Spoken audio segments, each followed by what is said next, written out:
Bisa, Pak. Baik, kita lanjutkan. Iya, Pak, bisa. Ya, sebagaimana tadi yang dikatakan, ya, penyelenggaraan pemerintahan dalam suatu atau sebuah negara itu, ya, di Indonesia khususnya itu ada pemerintahan tingkat pusat dan ada pemerintahan tingkat daerah, ya, yang gunanya itu tadi, ya, agar percepatan dalam penyelenggaraan pemerintahan dan pelayanan terhadap masyarakat, ya. Nah, tadi sudah kita diskusikan atau kita bahas terkait penyelenggara pemerintahan di pusat, ya, itulah presiden dan wakilnya, ada menteri-menteri, ya, ada lembaga non kementerian tadi. Nah, sekarang penyelenggara pemerintahan di tingkat daerah. Tingkat daerah ini berarti pemerintah daerah provinsi dan pemerintah daerah kabupaten kota itu. Jadi pertama saya ingin menjelaskan terkait dasar hukumnya dulu. Jadi sedikit saya ceritakan untuk pengantarnya begini. Dulu ya di negara kita ini sebelum reformasi atau sebelum amandemen Undang-Undang Dasar 1945 itu ya, pemerintah daerah itu ada. Pemerintah provinsi ada, kabupaten kota ada. Tapi sistem penyelenggaraannya berbeda dengan sekarang. Karena dulu ya sebelum reformasi atau sebelum amandemen Undang-Undang Dasar itu penyelenggaraan pemerintah di negara Indonesia ini berjalan secara sentralistik. Sentralistik artinya kekuasaan itu terpusat kepada presiden. Jadi semua kebijakan itu adalah kebijakan yang diambil oleh presiden. Nah, pemerintah daerah tidak punya kewenangan mandiri untuk mengambil keputusan atau kebijakan terkait wilayahnya. Nah, begitu dulu. Termasuk terkait juga dengan anggaran APBD tiap-tiap daerah dulu, ya itu ditentukan oleh pusat dulu. Jadi dulu sistemnya semua penghasilan di daerah itu store ke pusat, lalu pusat akan mendistribusikan lagi ke semua daerah secara adil dan merata nominalnya. Nah kan itu juga yang diribut-ributkan bagi sebagian daerah merasa keberatan karena merasa PAD-nya tinggi, di store ke pusat, sementara dikembalikan sedikit. Sementara ada daerah lain yang PAD-nya rendah, ya ketika dikembalikan lebih tinggi dari pendapatannya. Ya kalau maksud dari pemerintah pusat kan supaya adil. Sementara ada daerah-daerah cemburu gitu. Nah, seperti misalnya seperti provinsi Pekanbaru misalnya, ya Riau. Itu kan PAD-nya tinggi tuh. Katakanlah mungkin PAD-nya bisa sampai 3 triliun misalnya per tahun. Di store ke pusat. Lalu dikembalikan mungkin hanya 1,5 triliun. Kan rugi mereka merasa. Sementara daerah lain yang mungkin PAD-nya hanya 1 triliun, dikembalikan 1,5. Karena ada subsidi di situ kan. Nah itulah salah satu yang menyebabkan di amandemen Undang-Undang Dasar tadi, pasal 18 ya, NKRI dibagi atas daerah-daerah provinsi dan daerah kabupaten dan provinsi dibagi atas kabupaten kota, yang tiap provinsi, kabupaten kota memiliki pemerintahan daerahnya ya. Pemerintah daerah provinsi, kabupaten kota mengatur dan mengurus sendiri urusan pemerintahan menurut asas otonomi dan tugas pembantuan. Ya pasal 2 dan 3 Undang-Undang Nomor 3 2004. Sekarang sudah direvisi dengan Undang-Undang 23 tahun 2014 ya. Nah, jadi sekarang ya kedudukan pemerintah provinsi dan kabupaten kota itu berbeda dengan dulu sebelum amandemen Undang-Undang Dasar. Ya, sekarang ya pemerintah provinsi itu yaitu memiliki dua wajah dia. Pertama sebagai berdasarkan dekonsentrasinya dia merupakan perpanjangan tangan dari pemerintah pusat yang ada di daerah. Jadi adanya gubernur-gubernur itu perpanjangan tangan Mendagri atau presiden itu. Untuk apa ada pemerintah provinsi itu? Ya, itu tadi tujuannya untuk mempercepat pelayanan.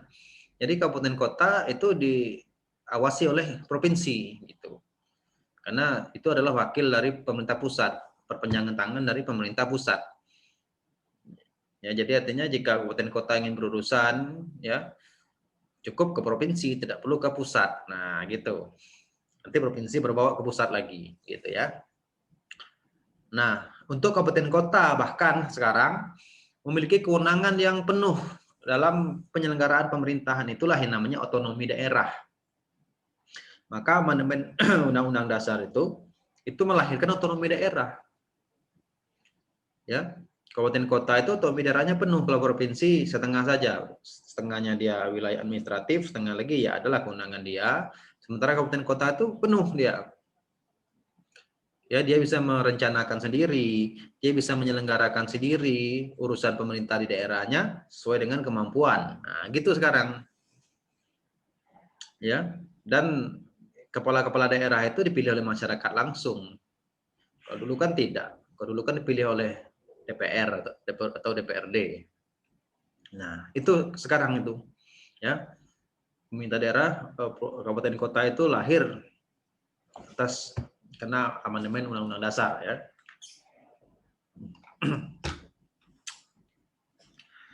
Nah, dia dijalankan menurut asas otonomi dan tugas pembantuan. Nah, baik, lanjut. Nah, asas dalam pemerintahan daerah. Nah, ini tadi kan dibilang pemerintah daerah itu berjalan berdasarkan atas otonomi dan tugas perbantuan. Nah, penyelenggaraan pemerintahan di daerah, provinsi, kabupaten kota itu ada asasnya. Asas ini dalam arti dasar etik ya mereka dalam menjalankan tugasnya. Ya, dari asas-asas ini lahirlah undang-undang nanti. Nah, pertama, pemerintah daerah itu berjalan atas asas desentralisasi, yaitu penyerahan wewenang pemerintahan kepada pemerintah daerah otonom untuk mengatur dan mengurus urusan pemerintahan dalam sistem NKRI. Ini tadi yang saya bilang, wilayah kabupaten kota itu lahir karena asas desentralisasi. Jadi memang sudah ada yang namanya penyerahan kewenangan. Nah, apa arti penyerahan? Sudah diserahkan. Wewenang yang tadinya adalah kewenangan pemerintah pusat sudah diserahkan kepada daerah kabupaten kota. Artinya konsekuensi penyerahan ini berpindahlah tanggung jawab. Tanggung jawab tadi sudah berpindah dari pemerintah pusat kepada pemerintah daerah, kabupaten kota atau otonom tadi untuk menyelenggarakan pemerintahannya. Dia yang merencanakan, dia yang menjalankan, ya, dia yang mengurus sesuai kemampuan. Nah, begitu. Ya, jadi untuk diketahui, ya pemerintah daerah kabupaten kota itu lahir karena azas desentralisasi, karena adanya penyerahan wewenang dari pemerintah pusat kepada pemerintah daerah otonom kabupaten kota, itu ya. Lalu ada asas dekonsentrasi. Pelimpahan wewenang pemerintahan oleh pemerintah pusat kepada gubernur sebagai wakil pemerintah pusat dan atau kepada instansi vertikal di wilayah tertentu. Nah, ini tadi yang saya katakan, ya. Jadi kalau desentralisasi tadi adalah penyerahan wewenang, artinya berpindah tanggung jawab, sedangkan dekonsentrasi hanya pelimpahan wewenang. Konsekuensi pelimpahan ini, tanggung jawab itu tetap pada yang memberikan pelimpahan. Kalau tadi saya katakan gubernur itu menjalankan tugas atas pelimpahan dari Mendagri atau presiden, berarti yang punya tanggung jawab itu adalah Mendagri. Cuman dilimpahkan kepada gubernur, tujuannya tadi saya katakan untuk mempercepat pelayanan, untuk efektivitas dan efisiensi penyelenggaraan pemerintahan. Jadi tidak perlu setiap urusan kabupaten kota harus ke Jakarta, kan terlalu jauh rentang kendalinya kan. Seperti urusan ranperda misalnya. Ya, perda itu kan tidak perlu sampai ke pusat, cukup ke provinsi sebagai wakil pusat di daerah gitu. Ya. Nah, atau kepada instansi vertikal wilayah tertentu, ini misalnya gini. Kementerian Agama, dia mendirikan kanwil di tiap provinsi, kabupaten kota misalnya. Apalagi misalnya perpajakan, dia mendirikan kanwil tiap provinsi dan kabupaten kota. Itu juga dekonsentrasi itu sebenarnya, ya. Itu mempermudah saja dalam pelayanan. Ada juga tugas pembantuan. Ya. Ini harus tahu bedanya.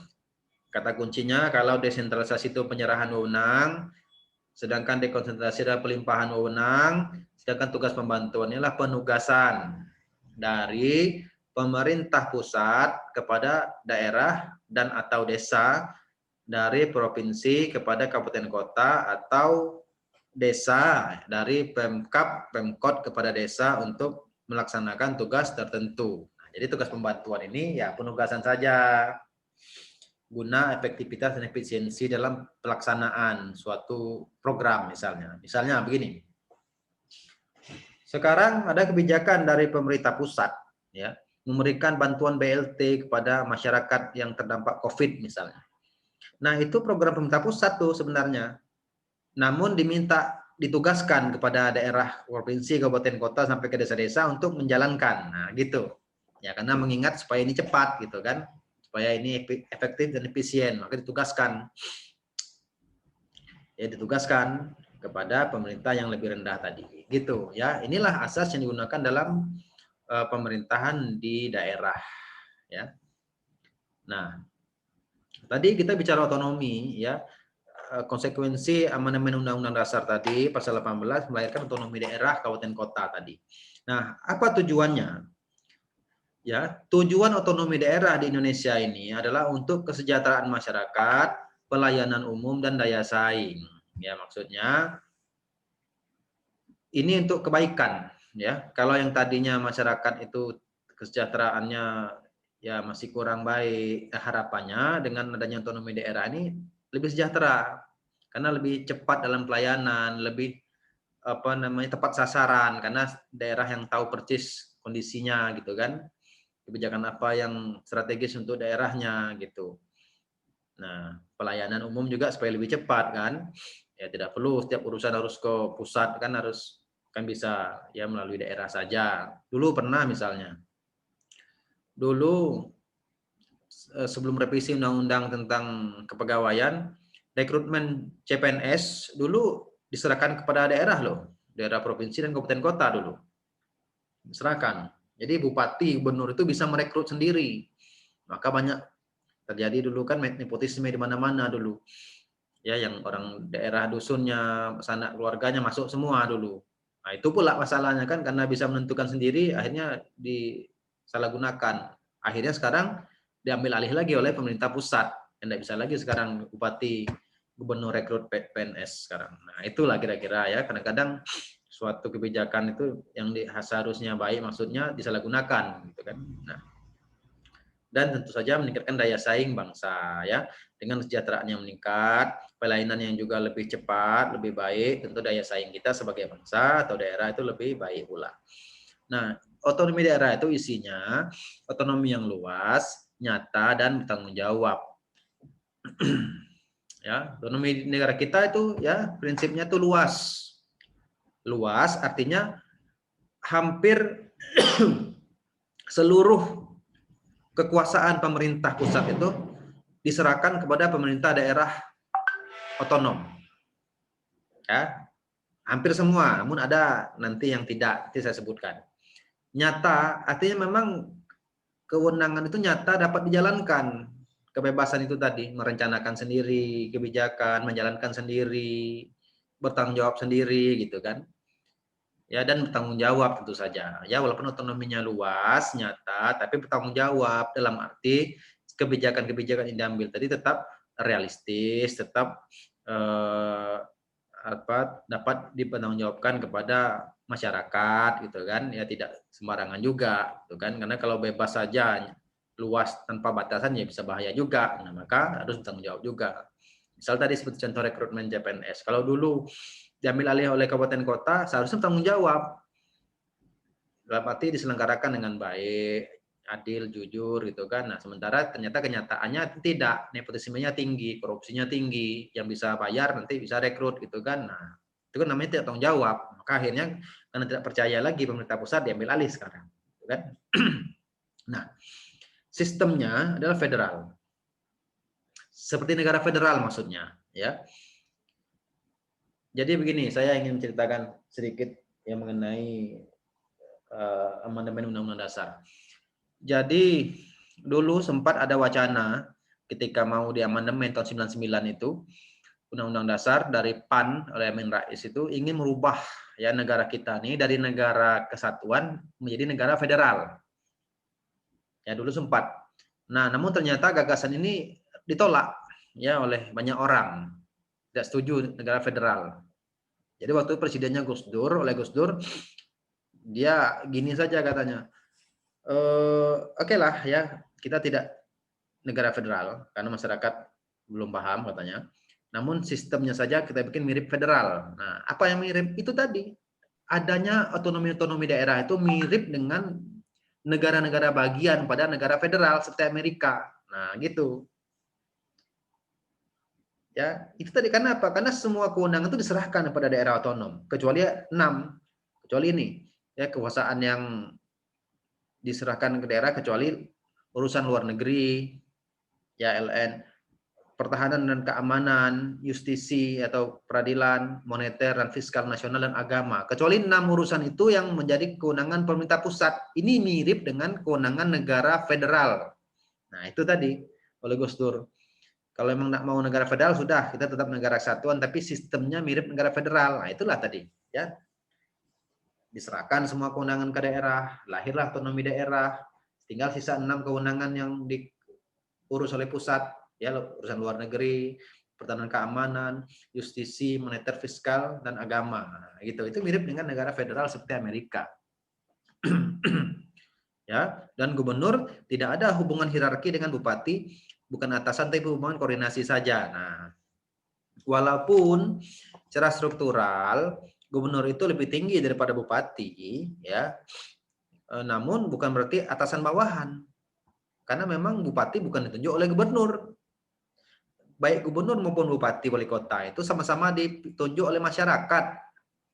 Nah, namun hubungannya adalah koordinasi. Yang saya jelaskan minggu lalu itu kan ada koordinasi vertikal, ada koordinasi horizontal. Nah, kalau ini koordinasinya vertikal karena dia atas bawah, ya gitu. Pilarnya adalah sharing of power, distribution of income, community development atau partisipasi masyarakat. Maksudnya ini adalah yang ingin dicapai lah gitu, ya.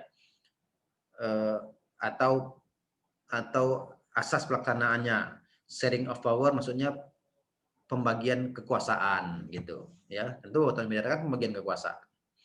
Distribution of income, pendistribusian pendapatan. Nah, pendapatan ya supaya dia adil dan merata, ya maka ada otonomi daerah ini. Dan community development, ya partisipasi masyarakat agar lebih tinggi, maka adanya otonomi daerah, gitu. Nah, selanjutnya pemerintahan daerah adalah penyelenggara urusan pemerintahan oleh pemerintah daerah dan DPRD menurut asas otonomi dan tugas pembantuan dengan prinsip otonomi seluas-luasnya dalam sistem dan prinsip NKRI sebagaimana yang dimaksud dalam Undang-Undang Dasar. Pemerintah daerah adalah gubernur, bupati, wali kota, dan perangkat daerah sebagai unsur penyelenggara pemerintahan di daerah. Nah, ini ya organ-organnya ya. Selanjutnya perangkat daerah. Nah, ada perangkat daerah provinsi terdiri dari sekretariat daerah, sekretariat DPRD, dinas daerah, lembaga teknis daerah. Nah, ini tingkat provinsi. Untuk tingkat kabupaten kota ada sekretaris daerah juga, sekretariat DPRD, dinas daerah, lembaga teknis daerah, kecamatan, kelurahan. Nah, ini hampir sama ya sifatnya, tapi di kabupaten kota ada kecamatan dan kelurahan tambahan. Nah, ini DPRD merupakan lembaga perwakilan rakyat daerah dan berkedudukan sebagai unsur penyelenggara pemerintahan daerah, fungsinya legislasi, anggaran dan pengawasan. Legislasi yang maksudnya membuat undang-undang ya atau perda untuk tingkat daerah. Anggaran yang menyusun anggaran terkait apa namanya APBD itu tahun-tahun berikutnya kan DPRD yang mengesahkan. Dan pengawasan tentu saja jalannya perundang-undangan tadi ya diawasi juga oleh DPRD kan, legislatif ya pengawasannya itu. Pemerintah daerah itu diawasi oleh DPRD. Oke, baik. Ini ya materi untuk tentang susunan pemerintahan sudah selesai ya. Silakan kalau ada yang ingin bertanya terkait presentasi saya tadi. Silakan.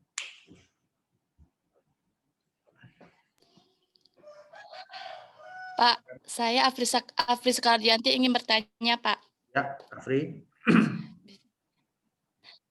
Silakan. Mengapa perlu adanya otonomi daerah dalam mengapa perlu adanya otonomi daerah dalam sistem penyelenggaraan administrasi pemerintahan, Pak? Ya, ya, oke. Terima kasih, Afri. Jadi itu tadi ya. Ini kita buka lagi ke belakang ya. Nah, ini otonomi daerah di Indonesia. Kenapa perlu otonomi? Ini gitu pertanyaan. Kenapa tidak sentralistik saja kan gitu. Nah, adanya otonomi daerah ini itu bertujuan untuk meningkatkan kesejahteraan masyarakat, mempercepat pelayanan dan daya saing daerah. Karena ini berkaca kepada dulu waktu kita belum otonomi ya. Dulu kesejahteraan masyarakat dianggap timpang antara kota-kota besar dengan kota-kota yang kecil, antara perkotaan dengan pedesaan gitu kan. Lalu pelayanan masyarakat dianggap lambat, rumit gitu kan, prosesnya panjang. Nah, dulu kan begitu. Sehingga daya saing tiap daerah itu menjadi kecil daya saingnya. Nah, maka otonomi daerah ini lahir untuk memperbaiki itu semua agar kesejahteraan masyarakat itu lebih terjamin. Karena tiap-tiap daerah bisa merencanakan sendiri, melaksanakan sendiri kebijakan-kebijakan terkait wilayahnya atau masyarakatnya. Jadi supaya lebih tepat sasaran, supaya lebih efektif dan efisien gitu. Dan juga pelayanan terhadap masyarakat menjadi lebih cepat dengan adanya otonomi daerah tadi. Nah, gitu maksudnya. Karena tadi saya ceritakan dulu sebelum lahir otonomi daerah ini memang banyak daerah tuh yang merasa protes, keberatan. Bahkan ada isu-isu daerah yang ingin memisahkan diri merdeka karena merasa mereka mampu. Mereka mampu mandiri sementara selama ini kan sebelum otonomi semua pendapatan setor ke pusat lalu dikembalikan lagi ke mereka lebih kecil. Nah, mereka itu keberatan dengan itu. Maka sekarang sudah silakan kalau memang mau mampu urus sendiri. Nah, memang konsekuensinya itu tadi. Ya daerah yang pendapatannya besar ya bisa dia lebih sejahtera dibanding daerah yang pendapatannya kecil. Walaupun itu disiasati juga oleh pemerintah dengan adanya DAK, DAU gitu kan. Nah, gitu. Atau perimbangan keuangan pusat dan daerah. Nah, begitu ya. Jadi tujuannya untuk meningkatkan kesejahteraan masyarakat, pelayanan dan daya saing bangsa. Itulah gunanya otonomi daerah gitu ya. Maksudnya kan bagus ya oleh pembuat undang-undang. Begitu ya, Afri. Iya, Pak. Ya, ada lagi? Assalamualaikum, Pak. Ya. Di sini Edward ingin bertanya, Pak. Oke, silakan. Edward. Pertanyaan Edward adalah, di sini kan dengan diberlakukannya otonomi daerah, Ya. kenapa masih dengan daerah-daerah yang masih tertinggal, Pak? Di sini tertinggal, Pak. Mengapa di sini masih banyak daerah yang perkembangannya itu tidak merata, Pak? Ya. Padahal kan sudah diberlakukannya otonomi daerah, Pak. Ya. Oke. Oke, Edward ya, saya jawab saja. Itulah tadi ya. Maksud adanya otonomi daerah ini untuk lebih meningkatkan kesejahteraan masyarakat, pelayanan terhadap masyarakat, daya saing tiap-tiap daerah, itu maksudnya memang. Nah, karena apa? Kan dulu lebih parah dianggap. Maka dengan adanya kebijakan otonomi ini dianggap itu lebih baik sekarang, gitu. Boleh jadi mungkin kalau kita masih sistem sentralistik sekarang, mungkin lebih parah dari sekarang mungkin. Mungkin masih banyak kesenjangan sosial mungkin. Mungkin pelayanan masih lebih lambat mungkin. Daya saing lebih kecil mungkin. Nah, sekarang dengan otonomi itu sudah lebih baik gitu. Sudah lebih sejahtera masyarakat, sudah lebih cepat pelayanan, daya saing bangsa lebih kuat gitu kan. Ya, namun memang itu belum sempurna ya. Karena faktanya masih ada daerah-daerah yang masih ya belum mampu untuk sejahtera ya secara keseluruhan masyarakatnya atau setidaknya mayoritas gitu ya. Pelayanan juga ya, ini faktor-faktornya banyak juga ya. Faktor boleh jadi faktornya kekurang pahaman ya masyarakat atau pemerintah daerah itu sendiri ya, keterbatasan kualitas SDM-nya.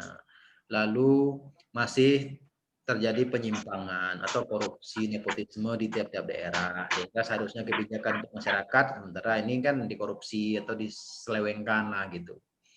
Ya, praktek-praktek pungli ya itu masih terjadi. Nah, jadi atau memang ya tadi yang saya katakan memang kemampuan daerah itu yang kecil. Kemampuan ini maksudnya pendapatan daerahnya. Seperti Kabupaten Bungo saja. Kabupaten Bungo ini ya kalau hanya mengandalkan PAD itu hanya berapa ratus miliar saja per tahun itu. Sementara kebutuhan kita ya APBD tahun lalu saja sampai 1,5 triliun. Nah, berapa persen yang disubsidi oleh pemerintah pusat? Artinya memang tiap daerah itu beda kemampuan. Nah, sementara kabupaten lain atau provinsi lain itu bisa lebih tinggi sebenarnya. Nah, coba lihat kita, Kabupaten Bungo tahun ini defisit sampai 400 miliar. Coba. Defisit 400 miliar. Nah, gimana mau sejahtera coba? Kalau masih defisit. Gimana mau pembangunan? Gimana mau kebijakan untuk masyarakat karena masih defisit. Nah, itulah memang kelemahannya di situ otonomi daerah tadi. Ya, karena tiap-tiap daerah itu kemampuannya beda-beda. Nah, dan itu konsekuensinya itu kalau daerah yang kemampuannya tinggi, dia akan lebih baik dibandingkan daerah yang kemampuan ekonominya rendah. Nah, kalau dulu zaman Orde Baru dulu tidak ya, itu merata saja oleh Pak Soeharto dulu. Ya, dibagi secara merata saja. Misal jatahnya 1 triliun misalnya per provinsi, udah dibagikan secara merata per daerah misalnya, per kabupaten kota. Per provinsi misalnya dikasih 10 triliun misalnya gitu. Dibagi saja secara merata. Nah, bagi daerah yang kemampuannya besar merasa rugi memang. Tapi bagi daerah yang kemampuannya lemah merasa diuntungkan gitu kan. Nah, itulah. Jadi setiap kebijakan itu punya kelebihan dan kekurangannya masing-masing. Itu ya, Edward ya. Baik, Pak. Oke. Terima Baik. kasih, Pak. Silakan yang lain. Yang ingin bertanya, silakan.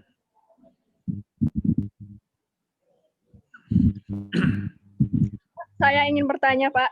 Ya, siapa? Susi. Iya, Pak. Ya, silakan Susi. Apakah ada perbedaan tujuan otonomi daerah pada tahun 1099 pada tahun sekarang? Ya. Oke, baik. Ya, bagus juga ya pertanyaannya.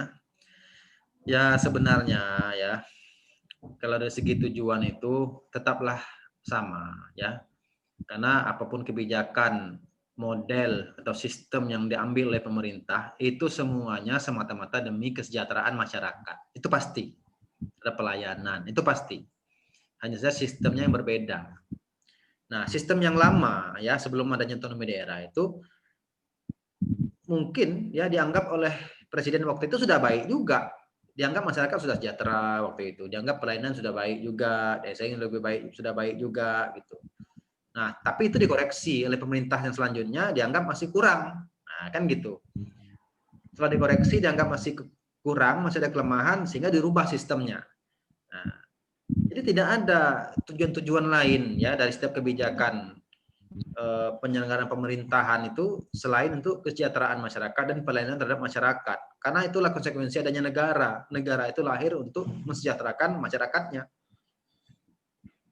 Hanya saja memang setiap sistem itu punya kelebihan dan kekurangan masing-masing. Oleh karena itu, ya setelah dikoreksi, ya setelah berganti rezim ternyata dianggap ya kebijakannya lama masih ada kekurangan sehingga diperbaiki, gitu saja. Tapi tetap tujuannya sama kok, untuk kesejahteraan masyarakat, pelayanan umum dan daya saing bangsa. Itu ya Susi. Ya, Pak. Berarti cuman itu, Pak, ditambahkan saja. Iya, artinya itu tinggal teknis pelaksanaan saja untuk mencapai tujuan itu. Tujuan sama lah ya. Sama-sama untuk kesejahteraan, pelayanan umum dan daya saing bangsa. Tapi teknis pelaksanaannya kalau dulu sentralistik, kalau sekarang desentralistik gitu. Itu saja ya. Ya, Pak. Oke. Ada lagi yang lain? Silakan kalau masih ada.